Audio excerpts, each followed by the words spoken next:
Hi everybody, it's Miss Portia and we're back again for another Stories on the Go, and today we're going dancing.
But first, let's read. Giraffes Can't Dance, written by Giles Andre and illustrated by Guy Parker Reese.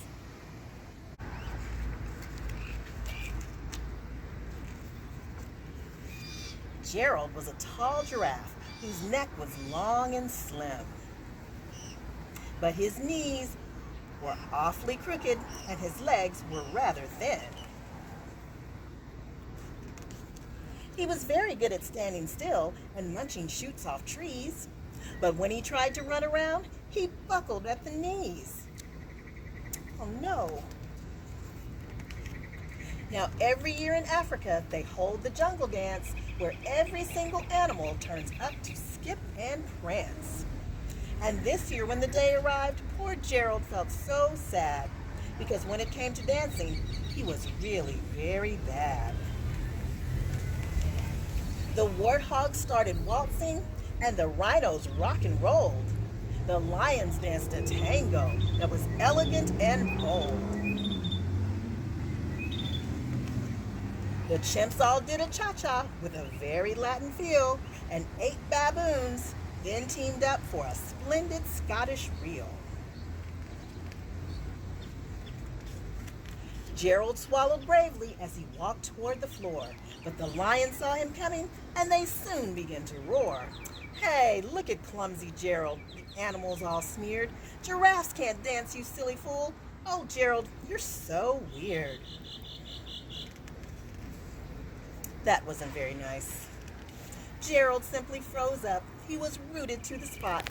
They're right, he thought. I'm useless. Oh, I feel like such a clot.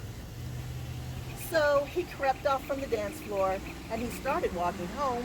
He'd never felt so sad before, so sad and so alone.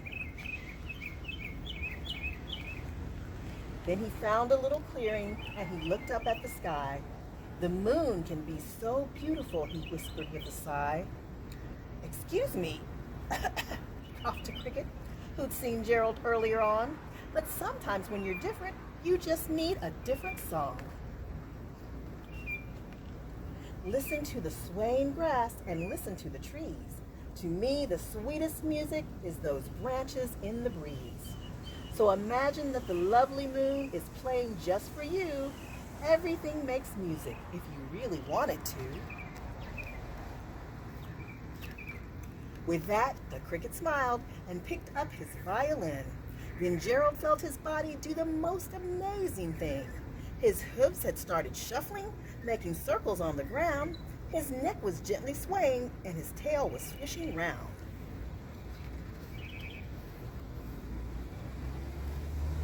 He threw his legs out sideways and he swung them everywhere. Then he did a backward somersault and leapt up in the air.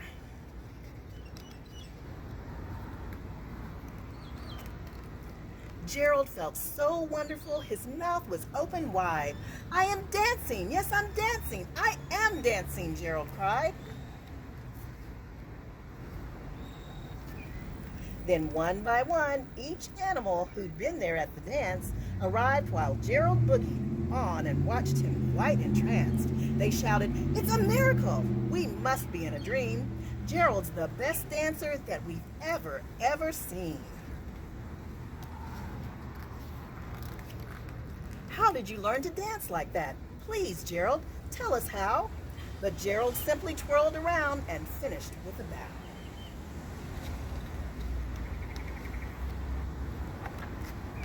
Then he raised his head and looked up at the moon and stars above. "We all can dance," he said, "when we find music that we love." The end. My next story is Rupert Can Dance, written by Jules Pfeiffer.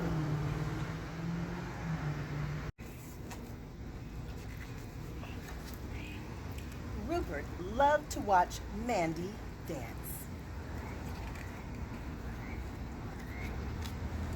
"See, Rupert? Look at me now, Rupert. Okay, now watch this." Day and night, Rupert watched Mandy. The only time she stopped dancing was when she went to sleep at night. "Don't worry, Rupert.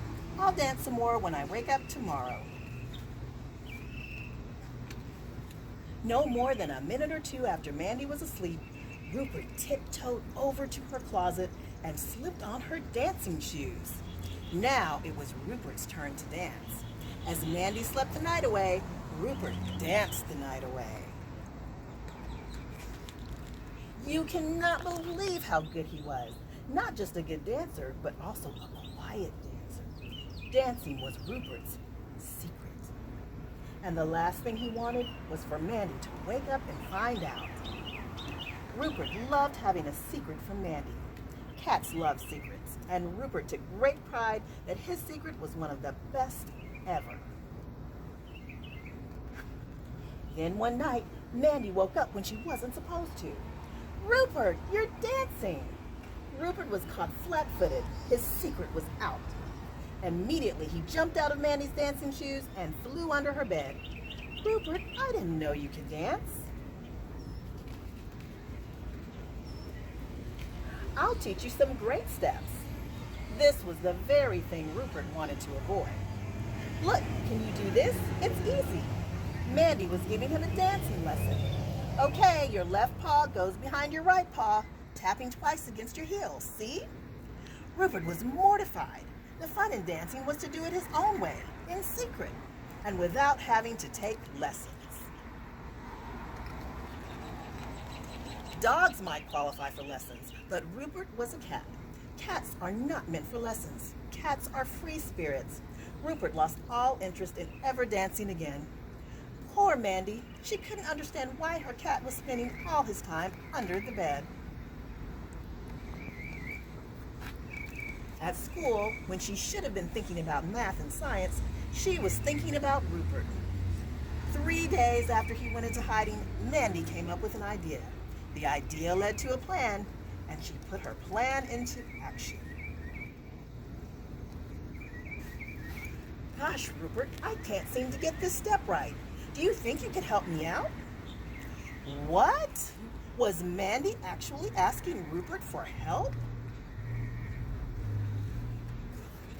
Slowly, Rupert crawled out from under the bed. Slowly, he headed straight for Mandy's closet. He thought Mandy might need her dancing shoes, so Rupert slipped into her sneakers, and he danced. Oh, I see. Now I get it. Yes, for the first time since the secret was revealed, Rupert danced. "Rupert, can I try? Am I doing it right?"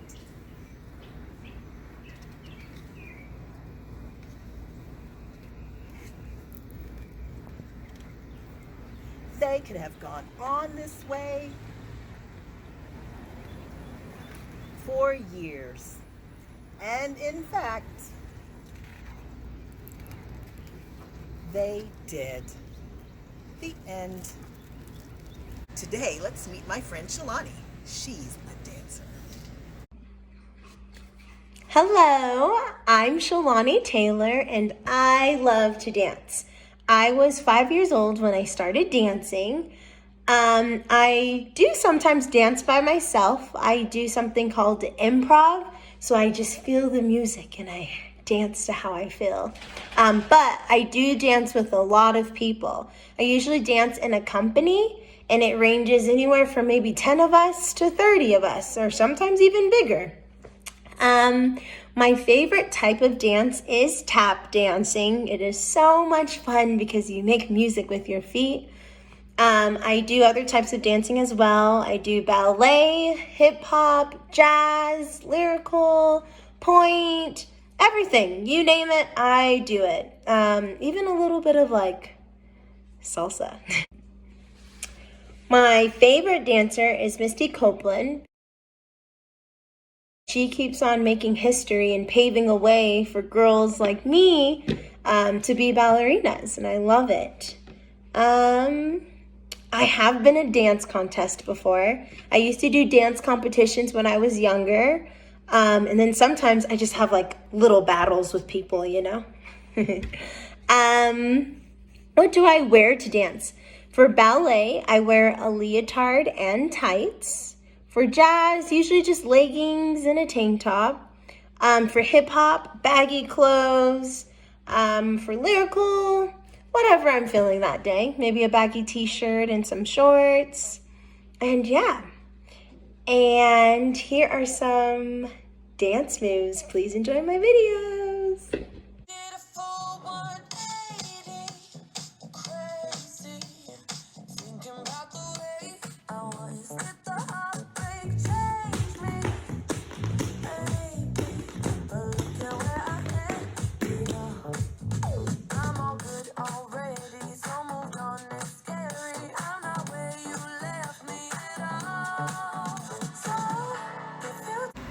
Thank you, Shalani, for stopping by and sharing with us how much you love to dance. And now for my last story, called Hip Hop Lollipop, written by Susan McElroy Montanari and illustrated by Brian Pinkney.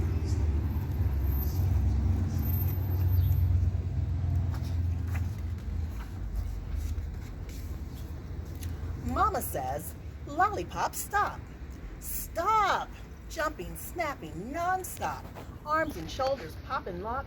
Lollies dancing hip-hop. Hands tutting, knees jutting, arms cranking, body swanking, hip gyration, exultation.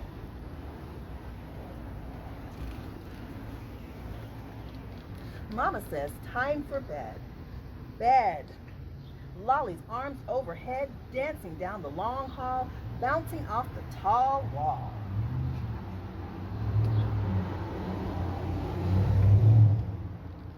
At Big Sister's doorway, Lolly stops to say, "Hey." Tasha's jam is techno. She glides heel to toe in slow-mo.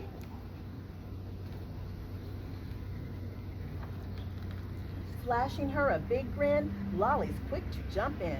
Arms and shoulders pop and lock, sisters dancing hip-hop. The clock upon the wall chimes. Daddy calls, "It's bedtime."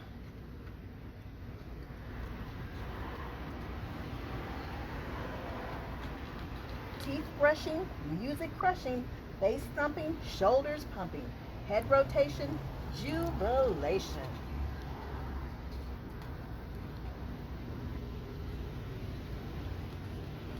On the floor, Copper snores. Lolly drops to all fours. Boo Boo pounces on her back, curls up snug to take a nap. Lolly yawns, rests her head as if the dog's a comfy bed.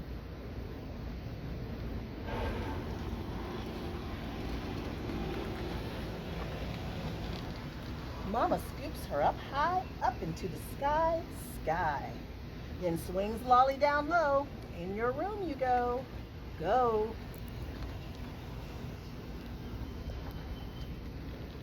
Daddy calls, "It's fun, hun, but turn the music down some."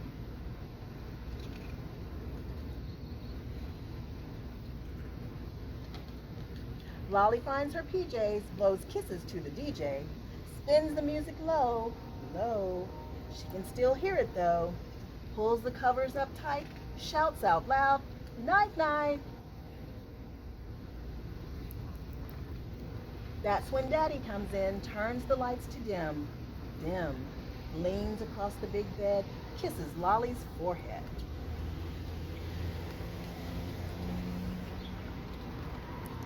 Sighing deeply, oh so sleepy. Last rotation, relaxation. Eyes closed, but just then. Jumping, snapping, nonstop, Lolly's dreaming hip-hop. The end. Before we go, my friend Stanley is going to show us how she dances in her pretty ballet shoes.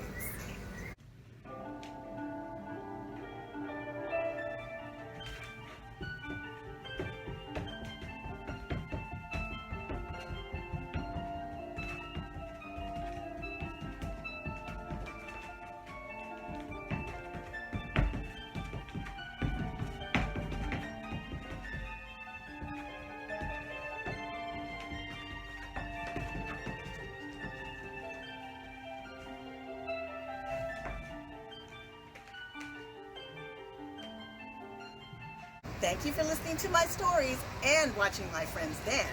And maybe if you feel like it, you can dance too. See you next time. Bye.